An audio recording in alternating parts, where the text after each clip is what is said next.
Dispense. Yes.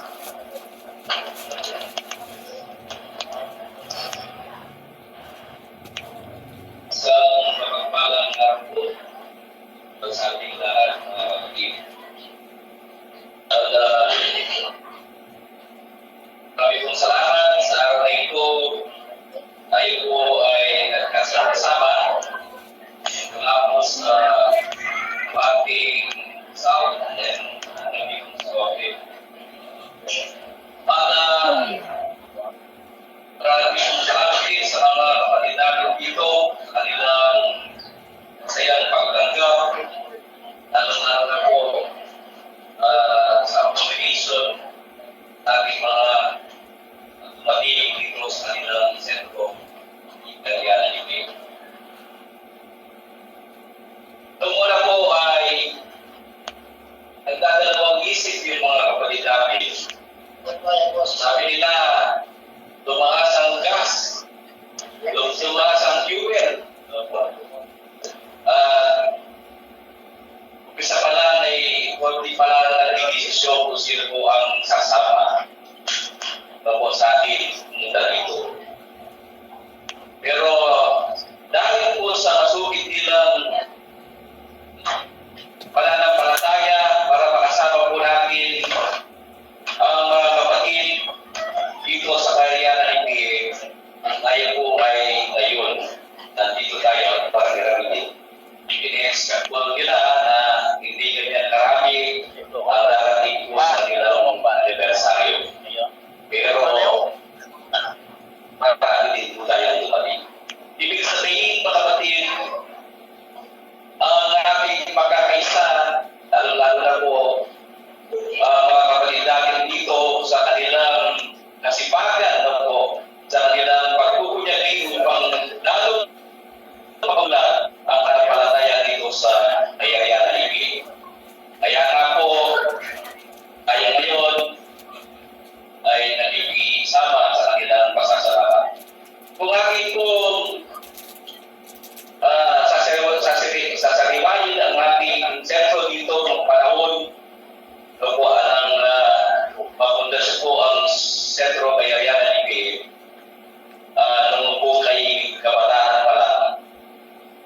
Ang mga kabataan ngayon hindi na po nasaksiyan yung mga ginagawa namin noon na po.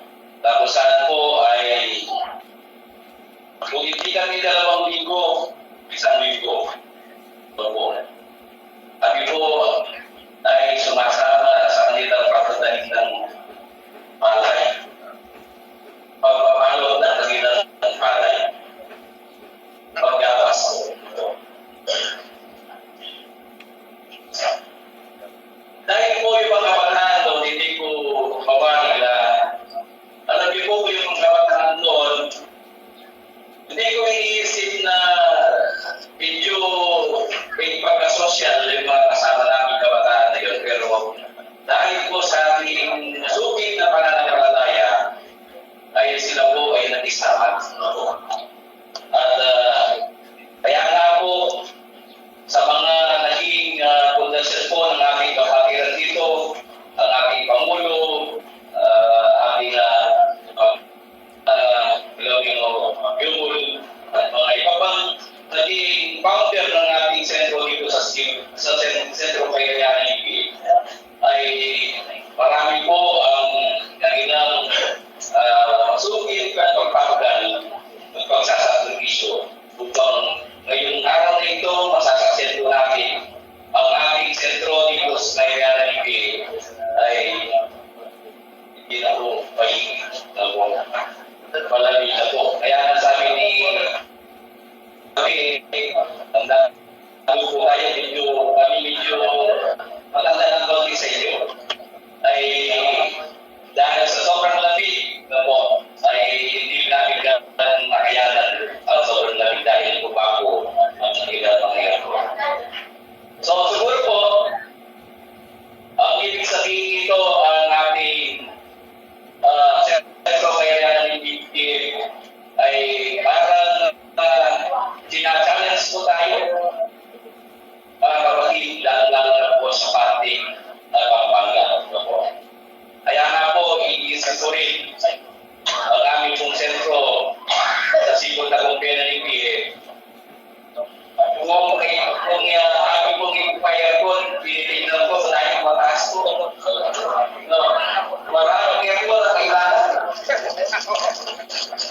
sabi ko na ating kapatid na pangulo ng Nunduy ito,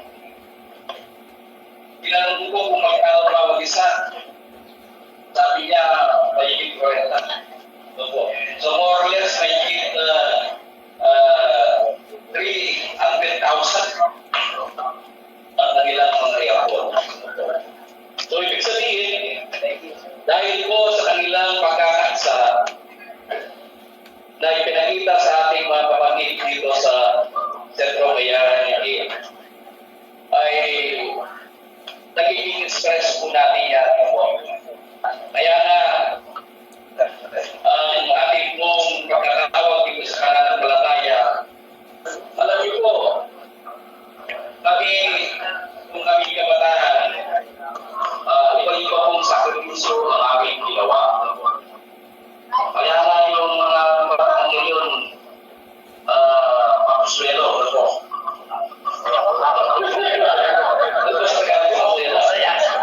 Masaya. Kaya dahil hindi nila naranasan ang mga pagsasakripisyo ginawa ng naunang kabataan. At dahil po ngayon, ang pag-ibisyon ngayon, madali po, hindi na kaya doon. Kami nung ibisyon, kaya lalo na po, isang pagkasero na napasugatan ng panahon ngayon, ang pamagansan at kakatataan kami po ay lumalakan niya. Nalakaran namin pamula sa sityo hanggang sa Talusya. Kaya sa sityo hanggang tubig.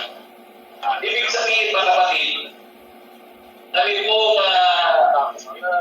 mga kapatid yung nauna sa aming pagkatawag sa pananampalataya na ito po magiging pamana po ng ating mga maging founder ng ating mga pananampalataya, hindi lang po dito sa sentro. Kaya hindi, kundi doon din sa people ng PNP. Kaya nga, kailangan po sa natin gawin ang ating lahat ng ating makakaya. Kaya sabi ng ating kapatid, kanyang binigay na mensahe sa atin kung saan po nalalakay niya ang ating paksa. Kailangan tayo mag-iis naman sa pag-iis. Para mapatunayan natin ang ating kakawa sa ating pananampalataya. Hindi lang po sa ating sarili, kundi upang lalong matuwa sa atin na kanya kapatid, sana po magkakaisa namin ito ay matiling at pag-ibigan natin ay mapagdaan mo ako at lalong galing ang ating paksa, ang ating mapapalagin natin po ang ating pananampalataya. Pag-ibig ng alam po ang ating pananampalataya. So, ganito na lang po ang aking konting mensahe sa araw na ito. At gusto ko rin po pinapagkakataon sa aking pong salamat. Kasi po na kong PNP. Baka po hindi ko alam ang sipol na kong PNP, nagkaisa po ang mga opisyalis na gawin na lang sa araw. Dahil po ito ang programang napagkayayan po sa distrito. Siyempre bilang pangulo ng district, sino ang unang susunod sa mga napagkakatuan. Kaya ako, magkadagan, nagpiling po ang mga opisyalis ng Sentro Civil Dagong Pilangi at aking pong itinahan ang programa nito na sinangayunan naman ng mga opisyalis.